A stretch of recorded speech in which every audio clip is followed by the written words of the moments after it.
ওম শান্তি। আজকে ১৩ই মার্চ ২০২৪। আমরা শুনছি প্রাত সাকার বাংলা মুরলী। আজকের মহাবাক্য, এই মহাবাক্যে বাবা বলেছেন, মিষ্টি বাচ্চারা, সম্পূর্ণ দুনিয়ায় তোমাদের মতো পদ্মাপদম ভাগ্যশালী স্টুডেন্ট আর কেউ নেই। তোমাদের স্বয়ং জ্ঞান সাগর বাবা টিচার হয়ে পড়াচ্ছেন। প্রশ্ন, কোন শক্তি সর্বদা বজায় থাকলে মোহের তার ছিন্ন হয়ে যাবে? উত্তর, সার্ভিস করার শখ থাকলে মোহের তার ছিন্ন হয়ে যাবে। সদা বুদ্ধিতে যেন স্মরণ থাকে যে এই চোখ দিয়ে যা কিছু দেখা যাচ্ছে সেসব হলো বিনাশী। এইসব কিছু দেখেও দেখবে না। বাবার শ্রীমত হলো hear no evil, see no evil. ওম শান্তি। শিব ভগবান বাচ মিষ্টি শালগ্রাম বা আত্মারূপী বাচ্চাদের প্রতি। এই কথা তো বাচ্চারা বুঝেছে, আমরা সত্যযুগী আদি সনাতন পবিত্র দেবী দেবতা ধর্মের ছিলাম। অতএব এই কথাটি স্মরণে রাখতে হবে। আদি সনাতন দেবী দেবতা ধর্মকে তো অনেকেই মানে, কিন্তু দেবতা ধর্মের নাম বদলে হিন্দু নাম রেখে দিয়েছে। তোমরা জানো বাচ্চারা, আমরা আদি সনাতন কারা ছিলাম। তারপরে পুনর্জন্ম নিয়ে এই রূপ ধারণ হয়েছে। এসব ভগবান বসে বোঝাচ্ছেন। ভগবান কোনো দেহধারী মানুষ নন। সবার নিজের নিজের দেহ আছে, কিন্তু শিব বাবাকে বলা হয় বিদেহী। তার নিজের দেহ নেই, বাকি সকলের নিজস্ব দেহ আছে। তো নিজেকেও এমন বিদেহী নিশ্চয় করলে খুব মিষ্টি অনুভব হয়।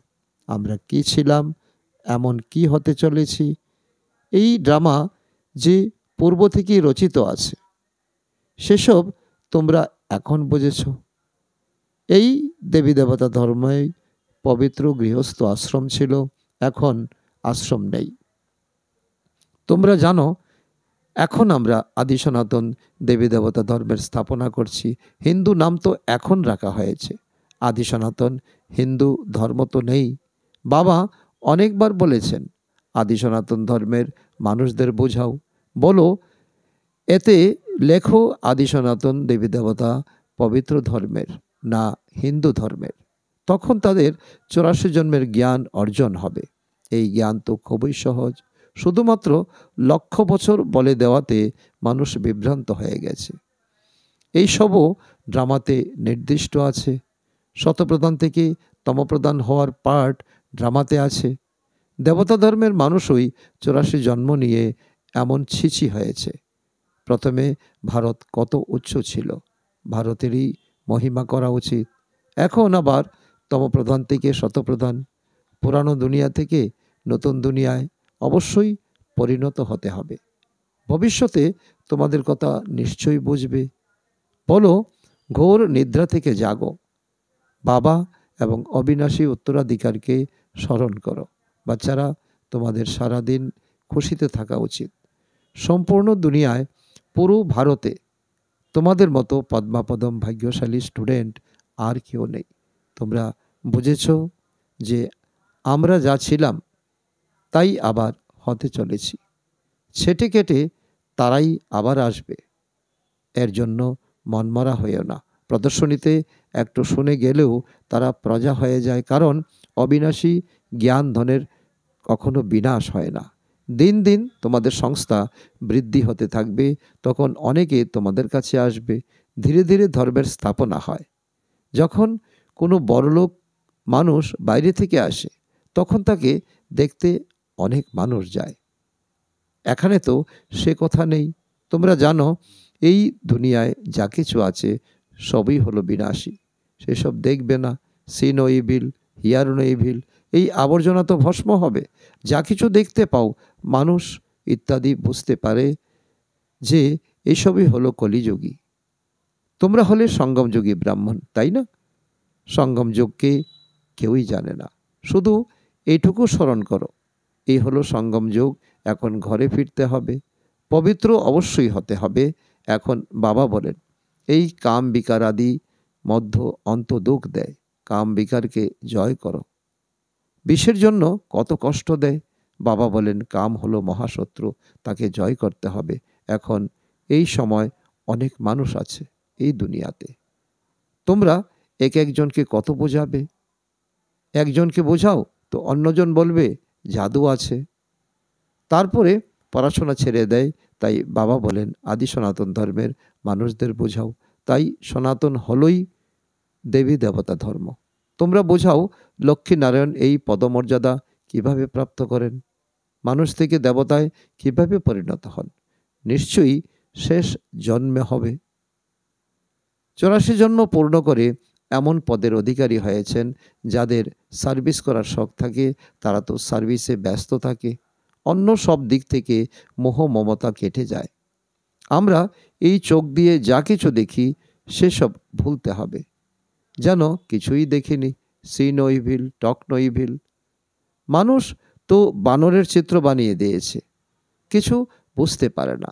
ছোট কন্যারা কত পরিশ্রম করে, বাবা তাদের প্রশংসা করেন। যারা অন্যদেরকে বুঝিয়ে উপযুক্ত করে তোলে, প্রাইজও তারাই পায় যারা কাজ করে দেখায়। তোমরা জানো বাবা আমাদের কত প্রাইজ দেবেন। প্রথম প্রাইজ হলো সূর্যবংশী রাজধানীর প্রাইজ, সেকেন্ড নম্বরে হলো চন্দ্রবংশীর প্রাইজ। নম্বর অনুযায়ী তো আছেই। ভক্তিমার্গের অনেক শাস্ত্র বসে তৈরি করে। এখন বাবা বুঝাচ্ছেন এই শাস্ত্র পাঠ করে, যজ্ঞ তপ করে আমার সঙ্গে কারো মিলন হয় না। দিন দিন কত পাপ আত্মা তৈরি হয়, পূর্ণ আত্মা কেউ হতে পারে না। বাবা এসে পূর্ণ আত্মায় পরিণত করেন। এক হলো পার্থিব জগতের দানপণ্য, দ্বিতীয় হলো অসীম জগতের দানপণ্য।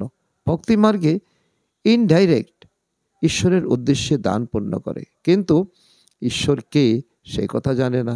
এখন তোমরা জানো। তোমরা বলো যে শিব বাবা আমাদের কি থেকে কি করে দিয়েছেন। ভগবান তো একজনই, ওনাকে সর্বব্যাপী বলে দিয়েছে, যত্রতত্র ভগবানকে বলে দিয়েছে। তো তাদের বোঝানো উচিত যে তোমরা কি করেছ। তোমাদের কাছে আসে, একটু শুনে বাইরে গেলেই শেষ। এখানকার সব এখানেই রয়ে যায়, সব কিছু ভুলে যায়। তোমাদের বলে জ্ঞান খুব ভালো, আমরা আবার আসব, কিন্তু মোহের তার ছিন্ন হয় না।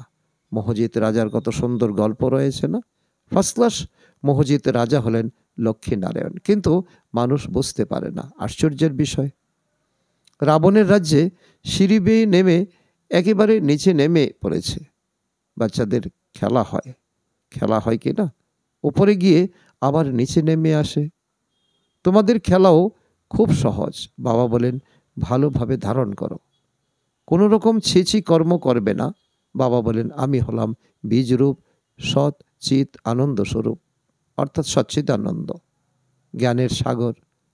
জ্ঞানের সাগর কি উপরে বসে থাকবেন? নিশ্চয়ই কখনো এসে জ্ঞান দিয়েছেন। যখন এই সৃষ্টির অন্তিম সময় এসেছে, সঙ্গম যুগ এসেছে, তখন তিনি ব্রহ্মার শরীরে এসে এই জ্ঞান প্রদান করেছেন। জ্ঞান কি তাও কেউ জানে না। এখন বাবা বলছেন আমি তোমাদের পড়াতে আসি, তাই রেগুলার পড়া উচিত। একদিনও পড়াশোনা মিস করা উচিত নয়। কোনো পয়েন্টস তো ভালো পাবে, মুরলি না পড়লে নিশ্চয়ই পয়েন্টস মিস হয়ে যাবে। অনেক পয়েন্টস আছে, এই কথা তোমাদের বোঝাতে হবে যে তোমরা ভারতবাসীর আদি সনাতন দেবী দেবতা ধর্মের ছিলে। এখন অনেক ধর্ম হয়ে গেছে। এরপরে হিস্ট্রি মাস্ট রিপিট। এ হলো উপরে ওঠার আর নিচে নেমে আসার সিঁড়ি। যেমন জিনকে আদেশ করা হলো সিঁড়ি বেয়ে ওঠো আর নামো। তোমরা সবাই হলো জিন, তাই না? 84 সিঁড়ি বেয়ে ওঠো আর নামো। কত কত মানুষ রয়েছে, প্রত্যেককে কত রকমের পার্ট প্লে করতে হয়। বাচ্চাদের আশ্চর্য হওয়া উচিত। তোমাদের অসীম জগতের নাটকের সম্পূর্ণ পরিচয় প্রাপ্ত হয়েছে। সম্পূর্ণ সৃষ্টির আদি মধ্য অন্তকে এখন তোমরাই জানো। কোনো মানুষ জানতে পারে না। শতযুগে কারো মুখ দিয়ে কুবচন নির্গত হয় না। এখানে তো একে অপরকে গালিগালাজ করতে থাকে। এ হলো বিষয় বৈতরণী নদী, ঘোর অন্ধকার, ঘোর নরক। সব মানুষ ঘোর নরকে বাস করছে। এখানে তো আছে যথা রাজা রানী তথা প্রজা। তোমাদের বিজয় হবেই শেষ সময়, যখন বুঝবে আদি সনাতন দেবী দেবতা ধর্মের স্থাপনা কে করেছেন। 1 নম্বর মুখ্য কথা হলো এটাই, যা কেউ জানে না। বাবা বলেন আমি হলাম দিনের নাথ, দীনদয়াল। এই কথা পরে বুঝবে যখন অনেক দেরি হয়ে যাবে। এখন তোমরা তৃতীয় নেত্র প্রাপ্ত করেছ। সুইট হোম এবং সুইট রাজত্ব বুঝিতে স্মরণ আছে। বাবা বলেন, এখন শান্তিধাম শোকধামে ফিরে যেতে হবে। তোমরা যে পার্ট প্লে করেছ এখন বুদ্ধিতে আসে, তাই না? তোমরা ব্রাহ্মণরা ছাড়া অন্যরা সবাই মৃত। ব্রাহ্মণরা থেকে যাবে, ব্রাহ্মণরাই দেবতায় পরিণত হবে।